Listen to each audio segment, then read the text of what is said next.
My brother wanted me to pay for his wedding because I earned more money. When I refused, he called me greedy on social media, trying to shame me.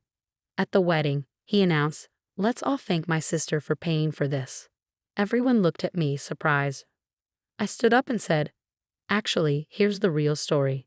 His bride went pale. Let me explain. I'm a 34-year-old woman and the oldest of 3 siblings. My younger brother, Luke, is 31 and was always the favorite child. Our parents spoiled him and made excuses for him, while I had to be responsible and work for what I wanted. For example, Luke got the bigger bedroom, my birthday gifts had to be shared with him, and he received expensive sports gear while I had to save up for my own things. It only got worse as we grew up. When we went to college, our parents paid all of Luke's tuition but didn't give me a cent. They said, "You're a girl, one day your husband will take care of you." So I worked part-time, took out loans, and paid for my own education.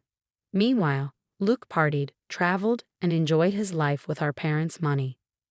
Now I have a good career in tech, earning a lot of money, owning my own house, and living comfortably. But Luke still jumps from job to job, has no savings, and expects everyone to support his lifestyle. The wedding drama started a few months ago when Luke and his fiancée, Sarah, announced their wedding. I congratulated them and sent a nice gift, thinking that was enough. But then Luke called me. He said weddings were more expensive than they thought, so he wanted me to pay for the venue and catering since I earned more. I laughed, thinking he was joking, but he was dead serious. When I said no, he tried to guilt-trip me, saying Mom and Dad can't help, and Sarah's parents aren't rich. You have plenty of money sitting around while I'm struggling. I shut him down, saying family should support each other equally. Mom and Dad paid for your college, not mine. You've already had more financial help than I ever did. You're not entitled to my money. He blew up, calling me selfish and greedy, claiming I changed since I started making good money. Then he went online and posted something like, "It's sad when family values money over love. Some people would rather hoard their wealth than help family." Obviously, that was aimed at me. People from our extended family commented, saying Luke deserved happiness and that I should reconsider. Some even messaged me directly. Sarah, his fiancée, stayed silent through all of this. Even though I was angry, I still went to the wedding because I had RSVP'd months before. The ceremony was beautiful, but things went south at the reception. Luke took the microphone and said, "Can we all thank my sister for making this wedding possible?" Everyone turned to look at me, clapping and smiling. I was shocked because I hadn't given him a single penny. Luke stood there, smirking like he pulled off some big trick. Some guests looked happy, while others seemed confused. But Sarah, his bride, looked pale and shocked. Clearly, she didn't know what was going on. I stood up, ready to reveal the truth. Actually, here's the truth. Everyone went quiet and Luke's smile disappeared. I looked at the guests and said, "I didn't pay a single cent for this wedding." Luke asked me to, and I refused. Then he made a Facebook post saying terrible things about me because I wouldn't pay. People gasped and started whispering. I wasn't done. Luke wanted me to pay for everything, venue, food, all of it, because he thinks he deserves my money. When I said no, he called me greedy and told everyone I abandoned my family. And now he's lying about it here. Sarah looked at Luke, her face turning from shock to something worse, realization. She clearly had no idea. "Sarah, is this true?" I looked her right in the eye. Every word. Luke tried to grab the microphone, but it was too late. Sarah's parents, who were sitting nearby, looked furious. Her dad stood up, and that's when things really blew up. Sarah's dad, a quiet man who hadn't spoken much, stood up and said, "You told us your sister insisted on paying for the wedding." Everything went silent. Sarah's mom looked shocked and whispered something to Sarah, who was now angry. Luke, "Babe, let's not do this here." Sarah ignored him and turned to me. "Sarah, he said you offered to pay but then backed out at the last minute." I couldn't help but laugh a little. I never offered. He called me out of nowhere and said I should pay. When I refused, he called me selfish and then ran to Facebook to play the victim. Sarah's mom gave Luke a death glare. Sarah's mom. "The money you asked us for, was it because your sister refused to pay?" Luke looked trapped. He was searching for an excuse, but there was nothing he could say. I glanced around the room. Some guests were frozen in shock. Others were whispering. His groomsmen looked embarrassed. Sarah's bridesmaids exchanged worried looks. My parents seemed ashamed. Luke finally admitted, "Okay, yes, I asked my sister to pay, but she should have. She has the money, and we're family." That made Sarah's dad even angrier. Sarah's dad. "So you lied to us. You made us think she abandoned you." Luke tried to speak but couldn't. Sarah's mom looked furious and turned to Sarah. Sarah's mom. "We're leaving." More gasps from the guests. Sarah. "Mom, wait." "No." Sarah's mom pulled her husband's arm. Sarah's mom. "We pay for half of this wedding because we believed a lie. This isn't a wedding. It's a scam." She looked at me. "I'm so sorry. We should have asked you before believing him." I nodded, but my focus was on Sarah. She wasn't crying or screaming. She just looked at Luke like he was a stranger. Then she took off her veil. Luke panicked. "Luke, Sarah, don't do this. We can talk about it later." Sarah's voice was calm. "Sarah, what else have you lied about?" Luke laughed nervously. "Luke, nothing. Just this. It was just a small mistake." Sarah looked at him like she finally understood what kind of man he was. Then she turned to me. "Sarah, how much did he ask you for?" Me, the entire wedding, venue, food, dress, everything. People gasped again. Someone in the back even choked on their drink.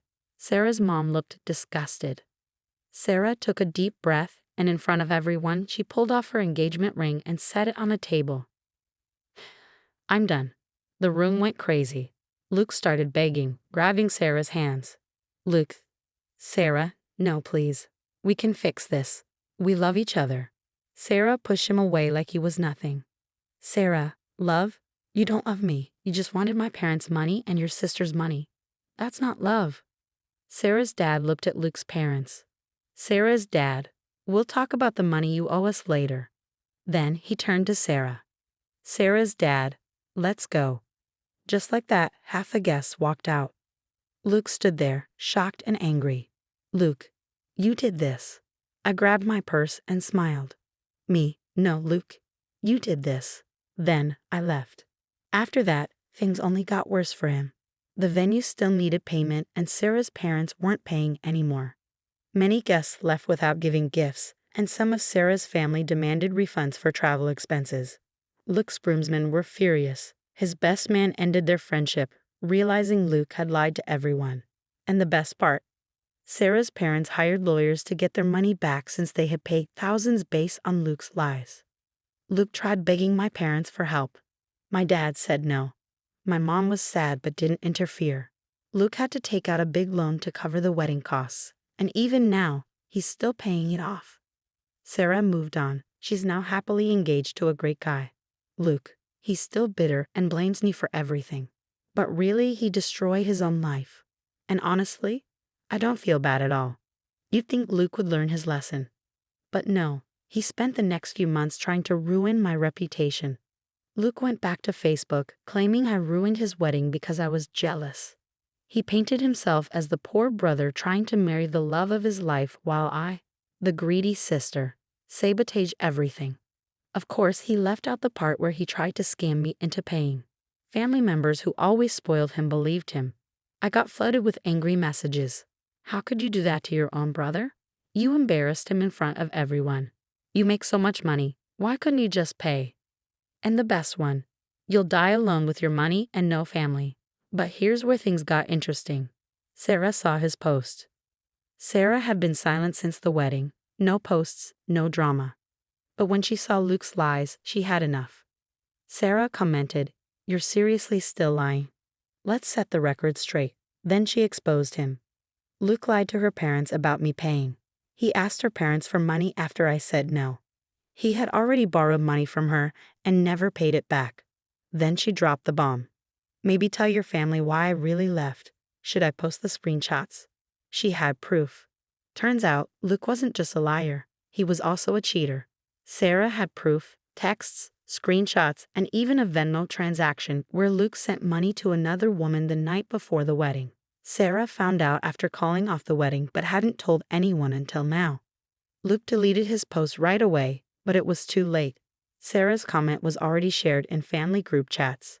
Everyone was furious. Sarah's parents were suing him. My parents were ashamed but tried to excuse him. He was stressed. Most of the family turned their backs on Luke. Even the other woman dumped him when she found out he was getting married. Luke hit rock bottom. His reputation was destroyed, he was buried in wedding debt, and he was completely alone. Then he texted me. "Luke, I know we haven't talked in a while. Can we meet? I need your help." I ignored it. A week later, he tried again. "Luke, I'm serious. I need a loan, just enough to get back on my feet." I ignored him again. Then one final message. "Luke, if you don't help me, you're dead to me." I laughed because honestly, he was already dead to me. I never responded and haven't heard from him since. Sarah is happily married now and expecting her first child. Luke, he's still struggling. After burning so many bridges, he's been working random jobs and moving from place to place. As for me, I'm living my best life, surrounded by people who actually care about me. And to anyone who thinks I should have paid for Luke's wedding, I think his situation shows some people don't deserve help. I thought it was all over. Luke had ruined his own life and I had moved on. But then, he tried to drag me down with him. Months after his wedding disaster, my mom called. I almost didn't pick up, knowing it would be about Luke. I was right. "Mom, he's struggling, honey. He lost his job and his landlord is kicking him out. He just needs some help." I sighed. "Me? And what do you want me to do about it?" "Mom, he's your brother. Can't you let him stay with you for a while?" I couldn't help but laugh, really laugh. "Me? You want me to let him stay in my house?" The brother who tried to humiliate me, called me greedy, lied about me, and cheated on his fiancée. That brother?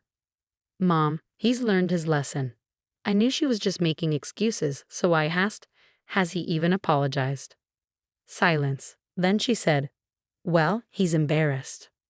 That told me everything. He still thought I owed him something. So I told my mom, he can figure it out himself. I'm done. And I hung up. Apparently, my answer wasn't what he wanted because, a week later, I got an email from my company's HR department with the subject line, "Urgent fraudulent complaint." Someone had sent an anonymous email to my workplace accusing me of financial misconduct and bullying. They even included fake screenshots of emails I had supposedly sent. But the screenshots were so badly edited, it was almost funny. Wrong fonts, mismatched dates, and even one email where my name was spelled wrong. HR flagged it as fake, but I wasn't going to let this go. I asked a friend in its security to track down who sent it. And guess what? It was Luke. Since he tried to ruin my career, I decided to fight back. I did 3 things. Called the police. I reported him for fraud and defamation with all the evidence, emails, IP address, and confirmation from my company. The police contacted him, and he panicked. Told his landlord. I reached out to his landlord, who I happened to know, and mentioned Luke was under police investigation. The landlord didn't even wait until the end of the month. Luke was kicked out within a week. Informed Sarah's parents, I sent everything, his fake complaint, the police report, and my company's statement, to Sarah's parents. They replied, "We'll make sure no one in our circle ever helps him again." That meant no money, no connections, nothing. With no home, no money, and a fraud case against him, Luke tried one last time. He called me, begging. "Luke, please, I messed up. I'll do anything. Just let me stay for a bit. Just a couch, a few days." I let him finish talking, then said the most satisfying words of my life. "Me, you're dead to me." And I hung up. Luke disappeared. No one in the family has heard from him in over a year. Last I heard, he was crashing at friends' places, burning bridges one after another. Meanwhile, I'm living my best life, and I have no regrets.